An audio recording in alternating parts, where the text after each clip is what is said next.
I'm Audrey Lee, 34 years old, and 6 months ago my entire world collapsed when my husband of 8 years asked for a divorce.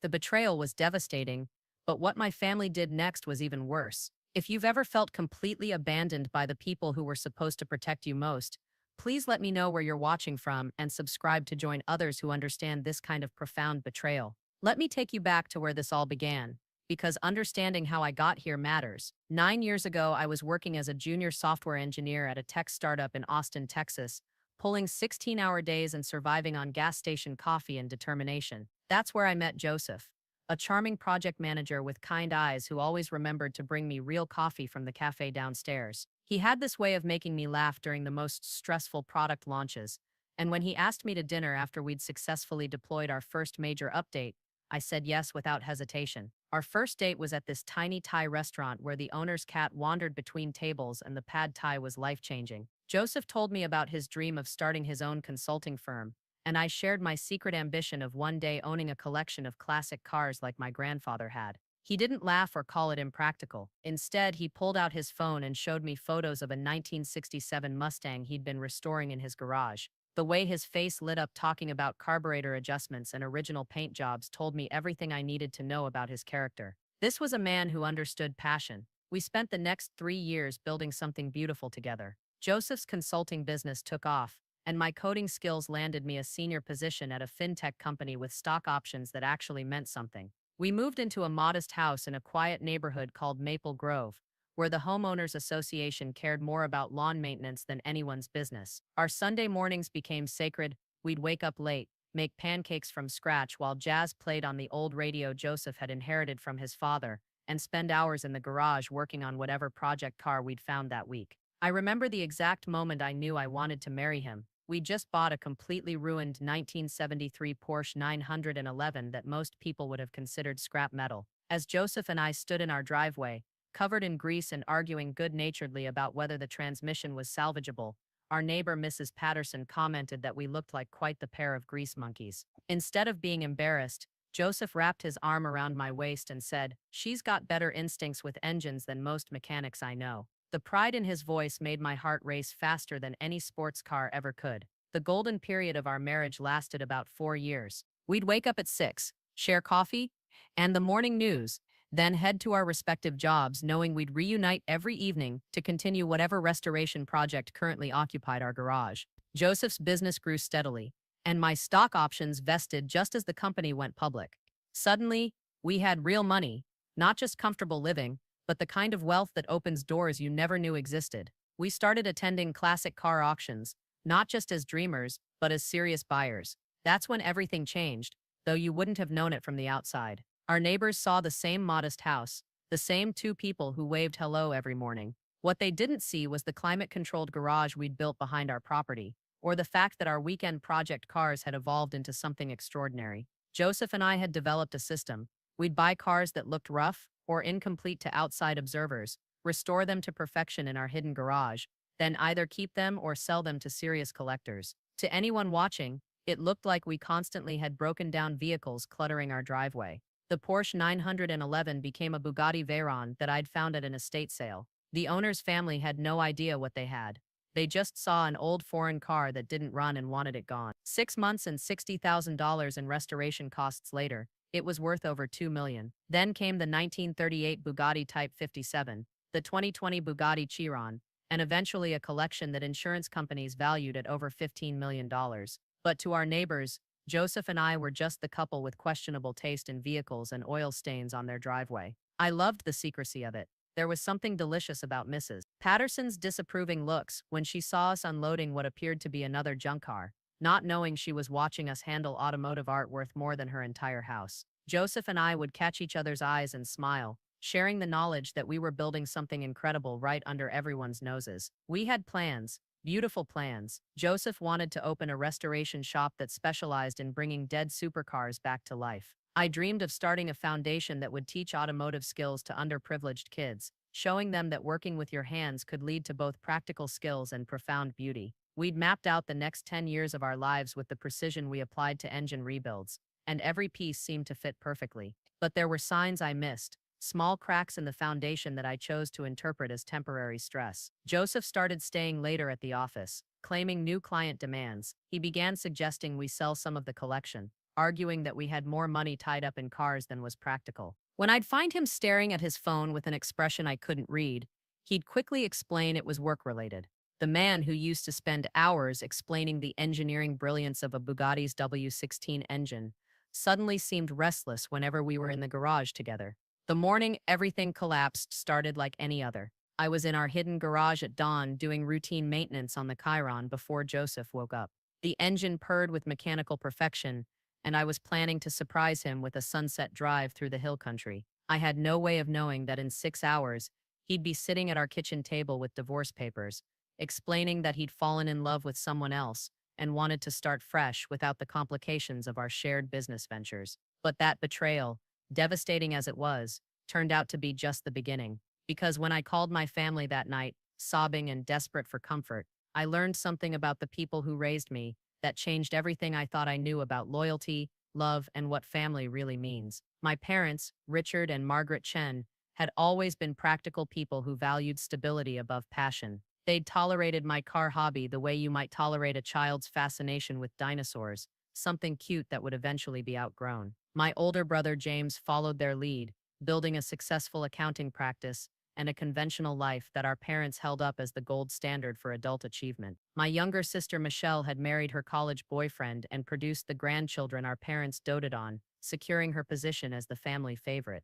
I'd always been the outlier, the daughter who chose grease under her fingernails over manicured respectability, who invested in cars instead of mutual funds, who married for love instead of social status. But I thought blood was blood, and when crisis hit, family would rally around family. I was about to learn how naive that assumption was. Growing up, I'd learned to navigate my family's disappointment with careful enthusiasm management. When I bought my first vintage Corvette at 25, I downplayed the purchase price and emphasized the investment potential. When Joseph and I started making serious money from our restoration business, I shared just enough success to avoid lectures about fiscal responsibility while hiding the true scale of our wealth. I thought I was being considerate, sparing them worry about my unconventional choices. Instead, I was setting myself up for the most painful lesson of my adult life. My parents had established a clear hierarchy early in our childhood. James was the responsible one who would carry on the family legacy of practical decision-making. Michelle was the nurturing one who would provide grandchildren and maintain family traditions. I was the wild card, loved but not quite trusted, tolerated but not truly understood. This dynamic had shaped every major decision in my life, from my choice of career to the way I presented my relationship with Joseph to how I managed my newfound wealth. The pattern had been reinforced through countless small moments over the years. When James bought his first house, our parents threw a celebration dinner and contributed to his down payment. When Michelle got engaged, they helped plan and partially fund an elaborate wedding. When I moved in with Joseph, they expressed polite hope that he would be a stabilizing influence on my impractical tendencies. When we bought our first project car together, they reminded me that money spent on toys couldn't be used for more important things like retirement savings or property investments. But I'd also experienced genuine support from unexpected sources. My grandfather, who died when I was 19, had been the one family member who understood my fascination with cars. He'd owned a small collection of classic vehicles and had taught me everything I knew about engines, restoration, and the art of finding diamonds in mechanical rough. His garage had been my sanctuary during teenage years when I felt like an alien in my own family. Joseph's family had embraced me completely, treating my automotive knowledge as a valuable skill rather than an embarrassing quirk. His father, a retired mechanic, and I could talk for hours about the evolution of fuel injection systems. His mother collected vintage jewelry with the same passion I applied to finding rare car parts, and she understood the thrill of discovering something valuable that others had overlooked. With them, I felt celebrated rather than tolerated. My closest friend, Sarah, whom I'd met in college, had been cheering on my car collection from the beginning. She didn't share my mechanical interests, but she understood the joy of building something meaningful with your partner. When Joseph and I started making serious money from our restoration business, she was the one person I could share the full truth with, knowing she'd celebrate our success rather than warn us about the dangers of excessive risk-taking. So when my marriage imploded and I found myself facing the most difficult period of my adult life, I knew exactly who to call for support. My family would help me through this crisis the way families are supposed to help each other. They'd offer emotional support, practical guidance, and the reassurance that I wasn't facing this alone. They'd remind me of my own strength and help me figure out what came next. I had no idea I was about to discover that everything I believed about family loyalty was about to be shattered. The crisis began on a Tuesday morning in March when I woke up to find Joseph sitting at our kitchen table with a manila folder and an expression I'd never seen before. The coffee maker was gurgling its familiar morning rhythm. Morning light was streaming through our windows exactly like it had for thousands of other mornings, but something in the air felt wrong. Joseph's hands were folded on top of the folder, and he looked like a man preparing to deliver news that would change everything. "Audrey," he said, and his voice had a formality that made my stomach drop. "We need to talk about our future."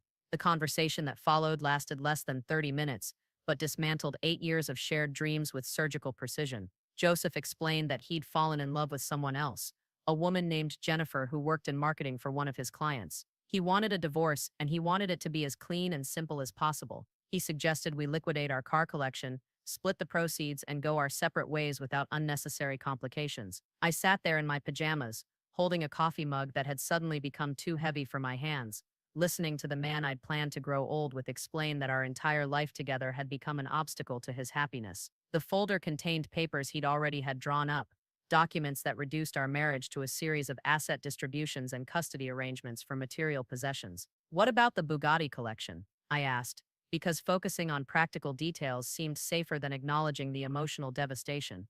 "That's what I mean about complications," Joseph said. "We both know those cars are worth a fortune, but they're not liquid assets. Jennifer and I want to start fresh, maybe move to California where her family lives. I can't do that with millions of dollars tied up in vehicles that might take years to sell." The casual way he mentioned Jennifer's family, the easy assumption that I'd simply agree to dissolve everything we'd built together, the complete absence of acknowledgement for what this conversation was doing to me, it all hit me like physical blows. But what hurt most was realizing that the cars we'd restored together, the mechanical puzzles we'd solved side by side, the Sunday morning projects that had been the foundation of our intimacy, meant nothing more to him than complicated paperwork standing between him and his new life. I managed to hold myself together until Joseph left for work, kissing my forehead with the same casual affection he'd shown every morning for 8 years, as if he hadn't just detonated our entire relationship over breakfast. Then I collapsed on our kitchen floor and sobbed until my chest ached and my eyes were swollen shut. That's when I reached for my phone and called my mother. "Mom," I said when she answered, "Joseph wants a divorce. He's been having an affair, and he wants to sell our car collection and split everything so he can start over with someone else. I don't know what to do." The silence on the other end of the line stretched so long I thought the call had dropped. "Well," my mother finally said, her voice carrying none of the comfort I'd been desperate to hear, "I suppose this means you'll finally have to make some adult decisions about your finances." In the background, I could hear the familiar sounds of my parents' morning routine, my father's shower running, the coffee grinder my mother used every day at exactly 8:15, the morning news program they watched religiously. Normal life continuing exactly as it always had, uninterrupted by my crisis. "Mom, did you hear what I said? Joseph is leaving me. He's been cheating and he wants to liquidate everything we've built together." "Audrey, you're 34 years old," she replied with the patient tone she'd used to explain why I couldn't have ice cream for breakfast when I was 6. "You can't expect to keep playing with expensive toys forever. Maybe this is an opportunity to finally invest in something sensible, like real estate or a proper retirement fund. James could help you set up a diversified portfolio." I sat on my kitchen floor, phone pressed to my ear, trying to process what I was hearing. My marriage had just exploded. My heart was shattered, and my mother was offering investment advice. "I need emotional support right now," I said, my voice barely above a whisper. "I need my family to help me figure out how to get through this." "Oh, sweetheart," my mother said, and for a moment I thought she was finally understanding. "You'll get through this just fine. You're young, you're attractive, you have a good job. Once you sell those cars and get your finances organized, you'll be in a much better position to find someone more suitable. Someone who shares your values and wants the same kind of stable life you should be building at your age." The conversation continued for another 10 minutes, but I'd already heard everything I needed to hear. My mother wasn't offering comfort for the loss of my marriage. She was celebrating the end of what she'd always seen as my misguided phase of automotive obsession. My pain was secondary to her relief that I might finally become the conventional daughter she'd always wanted. When I hung up the phone, I sat in my empty kitchen and understood with crystal clarity that I was more alone than I'd ever been in my life. The man I'd loved had chosen someone else, and the family I'd counted on saw my crisis as an opportunity to reshape me into their preferred version of who I should be. but I had no idea yet just how much worse it was going to get. 3 days later, my parents arrived unannounced at my house, along with my brother James and his wife Patricia. They found me in the garage, performing therapeutic maintenance on the 1973 Porsche that Joseph and I had restored together. Working with my hands had always been how I processed difficult emotions, and the familiar rhythm of checking fluid levels and testing electrical connections was the only thing keeping me sane. Audrey, my father called from the garage entrance, his voice carrying the authority he'd used throughout my childhood when he was preparing to deliver an important lecture. We need to discuss your situation. I looked up from the engine bay to find my family arranged in a semicircle, all wearing the same expression of concerned determination. James carried a briefcase, Patricia held a legal pad covered with notes, and my parents looked like they were preparing for a difficult but necessary intervention. "I'm fine," I said, wiping my hands on a shop rag. "I'm working through some things, but I'm managing." "Sweetie," my mother said, stepping carefully around a toolbox, "we're worried about you living alone in this big house, surrounded by all these expensive cars. It's not safe, and it's not practical." James opened his briefcase and pulled out a folder thick with documents. "I've been researching the market value of your collection," he said in his professional accountant voice. "Based on current auction results and insurance appraisals, you're sitting on approximately $15 million in assets that are generating zero income and costing you a fortune in insurance and maintenance." I stared at him, trying to understand why my brother was treating my automotive passion like a failed business venture. "These aren't just investments, James.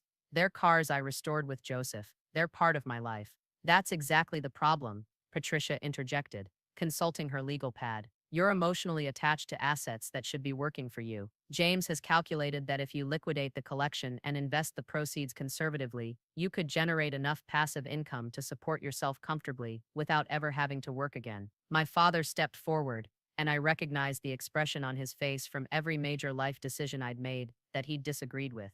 "Audrey, your mother and I have been talking, and we think it's time for you to come home for a while. You can sell this house, liquidate the car collection, and move back in with us until you get back on your feet emotionally and financially." The garage suddenly felt too small to contain the weight of what they were suggesting. These people, my own family, were standing in the space where I'd built my dreams and asking me to dismantle everything that made me who I was. "I'm not selling my cars," I said, surprised by how calm my voice sounded, "and I'm not moving back home. I'm 34 years old, I have a successful career, and I can take care of myself." James exchanged a look with my parents that made my blood run cold. It was the same look they'd shared when I was 16, and they'd decided I needed structure to curb my rebellious tendencies. "Audrey," my mother said gently, "we love you, but you're not thinking clearly right now. You're traumatized by the divorce, and you're making emotional decisions that could hurt your future. What if Joseph contests the asset division?" Patricia added. "What if he claims that the car collection was primarily his investment and you end up with nothing?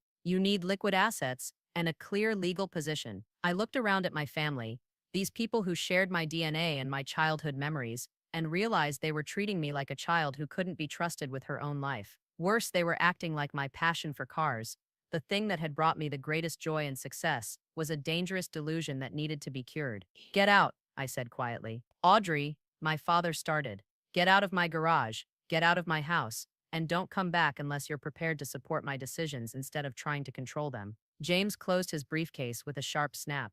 "You're making a mistake," he said, "but we'll give you some time to think about it. When you're ready to be reasonable, we'll be here to help." After they left, I sat alone in my garage, surrounded by $15 million worth of automotive art that my family saw as evidence of my poor judgment. For the first time since Joseph had asked for a divorce, I wasn't crying. Instead, I was angry. Angry at Joseph for betraying our partnership, but even angrier at my family for treating my crisis as an opportunity to remake me into their version of an acceptable daughter. But their visit had planted a seed of doubt that I couldn't ignore. What if they were right about the practical concerns? What if I was being emotional instead of rational? What if keeping the cars was a mistake that would hurt me in the long run? The following week, my sister Michelle called to arrange lunch at our usual place, a cafe downtown where we'd been meeting monthly for years. I thought she might be the one family member who would offer genuine support without trying to fix me. I was wrong. Michelle arrived 15 minutes late, apologizing for traffic while checking her phone for messages from her kids' school. She'd always been the busiest person in our family, juggling her part-time real estate career with raising 3 children under 10. But she'd also been my closest family relationship, the one person who'd never seemed to judge my unconventional choices. "How are you holding up?" she asked, after we'd ordered our usual salads and coffee. "It's been rough," I admitted. "The divorce is going to be complicated, and I'm trying to figure out what my life looks like without Joseph." Michelle nodded sympathetically. "I can't imagine how difficult this must be. 8 years is a long time to build a life with someone." For a moment, I felt the comfort I'd been craving from my family. Michelle understood. She wasn't going to lecture me or try to reorganize my life. Then she leaned forward with the expression she wore when she was about to share important news. "Listen, I've been thinking about your situation, and I might have a solution that could help both of us," she said. "You know how Tim and I have been talking about upgrading to a bigger house before the kids get much older?" I nodded, wondering where this was going. "Well, your house would be perfect for us. The location is great for the school district. There's plenty of room for the kids to spread out, and the property is big enough for Tim to finally have the workshop he's always wanted." I stared at her, trying to process what she was suggesting. "I know you probably weren't planning to sell right away," Michelle continued. "But think about it. You don't need all that space for just yourself.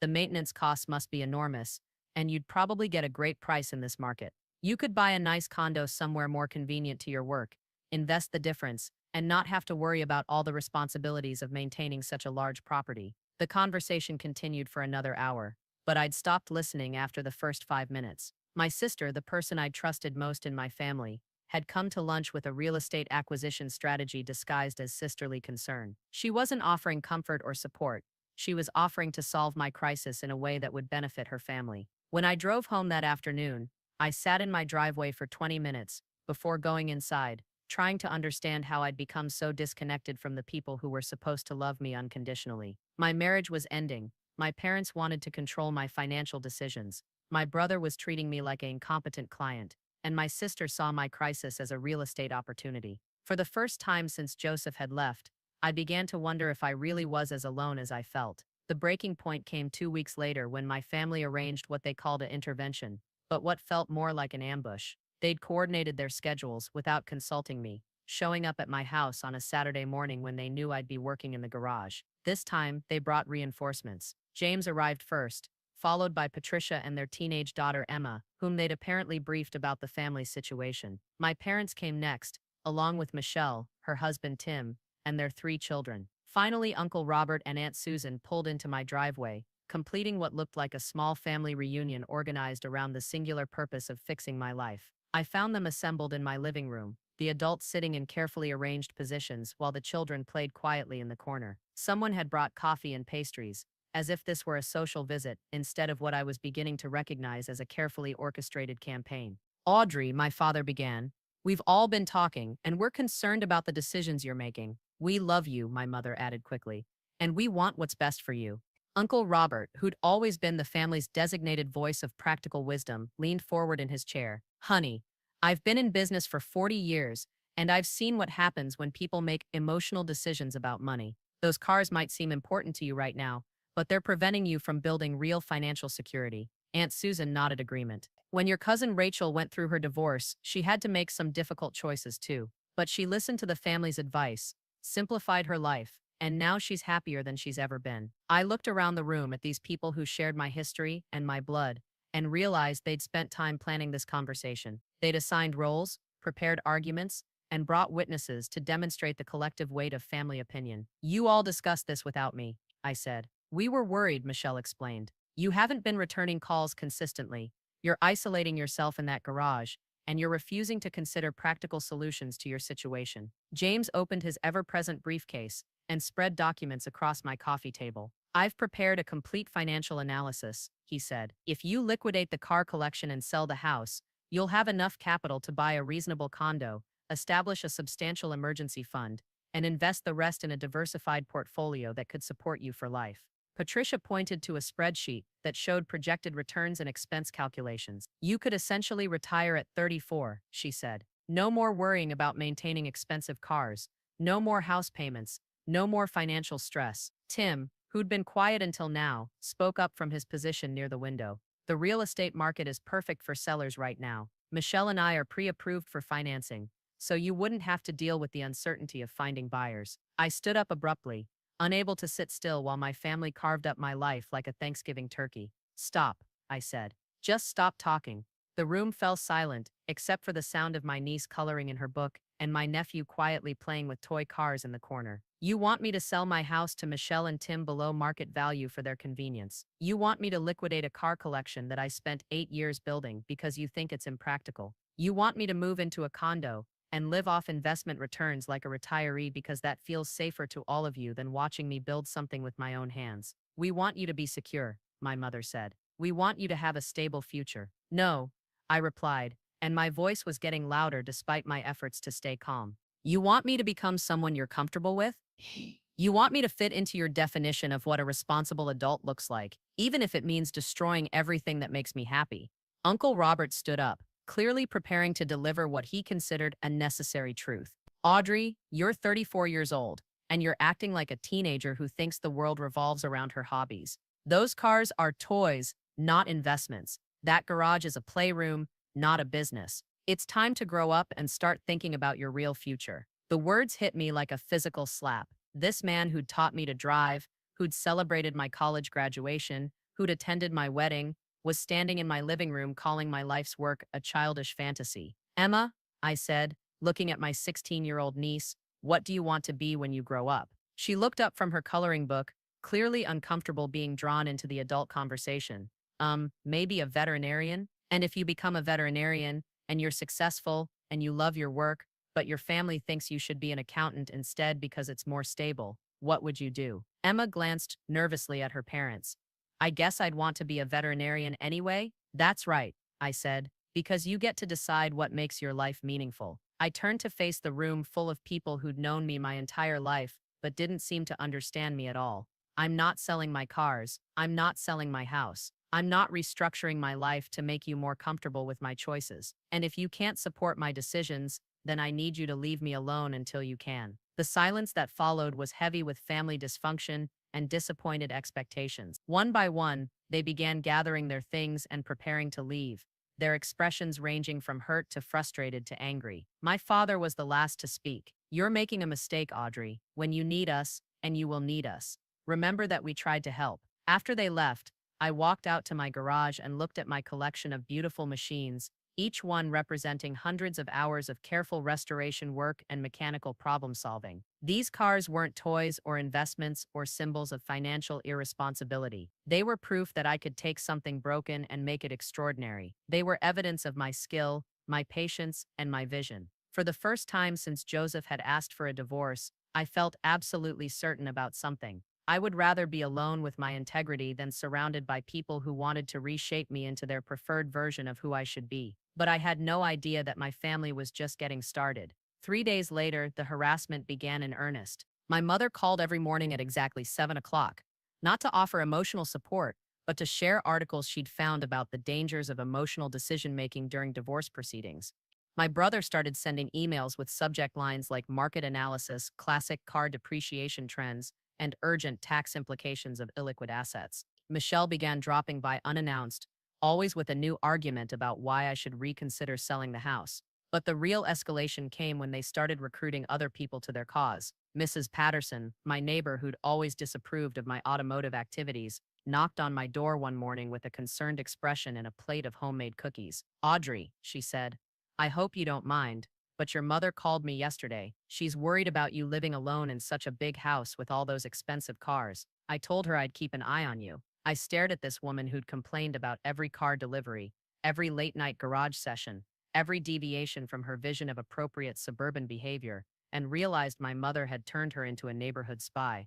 I appreciate your concern, I said, but I'm fine, Mrs. Patterson peered past me toward the garage, where I'd been working on the Porsche earlier that morning. She mentioned that you might be having some financial difficulties because of the divorce. If you need help organizing an estate sale for those cars, my son-in-law works for an auction house. The conversation continued for another few minutes, but the message was clear. My family had decided that if they couldn't convince me directly, they'd use social pressure from the entire neighborhood. The next week, I discovered they'd expanded their campaign to my workplace. I was in the middle of debugging a particularly complex software integration when my manager, Jennifer Kim, stopped by my desk with an unusual request. Audrey, do you have a few minutes to chat privately? She asked. There's something I need to discuss with you. We went to her office, where Jennifer closed the door and looked at me with the somewhat concerned expression I'd been seeing everywhere lately. I got a call yesterday from someone who identified himself as your brother, she said. He was asking about our company's employee assistance program and whether we offer counseling services for people going through difficult personal situations. I felt my face flush with embarrassment and anger. James called my workplace? Jennifer nodded. He seemed very concerned about your emotional state and your ability to make good decisions right now. He suggested that you might benefit from professional support, and he wanted to know if we could encourage you to use our mental health resources. I sat in Jennifer's office, staring at the awards on her wall, and trying to process the fact that my brother had essentially told my boss that I was having a mental breakdown.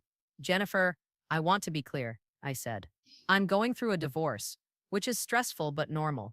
I'm functioning well at work. I'm meeting all my deadlines, and I don't need intervention from my family or my employer. I know, Jennifer said quickly. Your work has been excellent, and I haven't noticed any performance issues. But I had to bring this to your attention because he also mentioned that you might be making some questionable financial decisions that could affect your long-term stability. The conversation lasted another 20 minutes, during which I had to reassure my manager that I wasn't having a psychological crisis that would impact my job performance. By the time I returned to my desk, I was shaking with rage at my family's willingness to humiliate me publicly in their effort to control my decisions. That evening, I called my attorney to discuss legal options for stopping the harassment. Audrey, he said, after I'd explained the situation, what your family is doing is frustrating and inappropriate, but it's not technically illegal. They're expressing concern for your welfare, and they have the right to their opinions about your choices. What about my brother calling my workplace?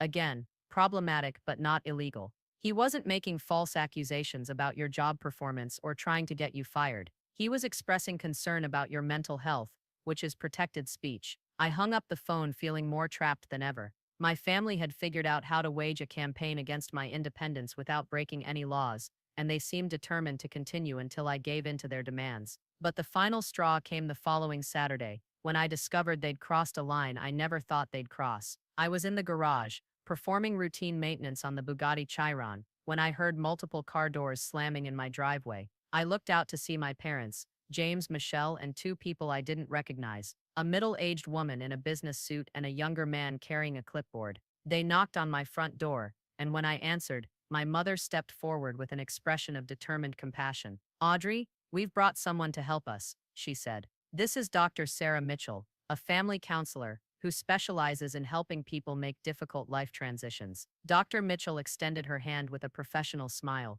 Your family is very concerned about you, Audrey. They've asked me to facilitate a conversation about your current situation and help you explore some options for moving forward. I looked at this stranger standing on my doorstep, invited by my family to psychoanalyze my life choices, and felt something inside me snap. Who are you? I asked the man with the clipboard. I'm Mark Thompson from Premier Estate Services, he said. I understand you have some valuable items that might need professional appraisal and liquidation services. My family had brought a therapist and an estate liquidator to my house. They'd arranged an intervention with professional backup, designed to overwhelm my resistance with expert opinions and practical solutions. Get off my property, I said quietly. Get off my property now, or I'm calling the police. Doctor. Mitchell stepped forward with her trained mediator voice. I understand you're feeling overwhelmed, but your family is offering support. Sometimes we need outside perspective to help us see our situations clearly. I looked at this woman who'd never met me before today, but was prepared to judge my life choices based on my family's concerns. I said, get off my property. All of you. After they left, I sat in my driveway and realized that my family wasn't going to stop. They'd decided I was making a mistake, and they were prepared to use any method necessary to force me into compliance with their vision of appropriate behavior. That's when I decided it was time to fight back. The confrontation I'd been dreading and planning for finally came to a head on a cold December morning, exactly 6 months after Joseph had asked for a divorce. My family had requested a family meeting at my parents' house, and for the first time since this whole ordeal began, I agreed to attend. But I wasn't going to show up empty-handed or unprepared.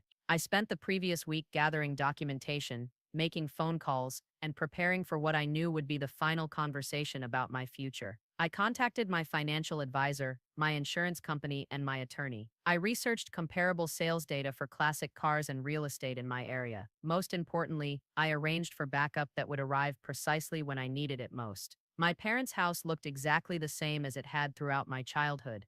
The same beige carpet, the same family photos lining the hallway, the same sense of middle-class respectability and conventional wisdom. I arrived at exactly 2 o'clock to find everyone already assembled in the living room. My parents, James and Patricia, Michelle and Tim, Uncle Robert and Aunt Susan, and 2 new faces I recognized from previous encounters. Dr. Mitchell, the family counselor, sat in my father's usual chair with a notepad balanced on her knee. Mark Thompson, the estate liquidator, had spread brochures and business cards across the coffee table like a salesman preparing to close a deal. Audrey, my mother said as I entered the room, "Thank you for coming. We know this has been a difficult time, and we appreciate your willingness to listen to what we have to say." I took a seat on the couch opposite the coffee table, positioned so I could see everyone in the room clearly. "I'm here to listen," I said, "but I'm also here to respond." Dr. Mitchell consulted her notes and began with her professional mediator voice.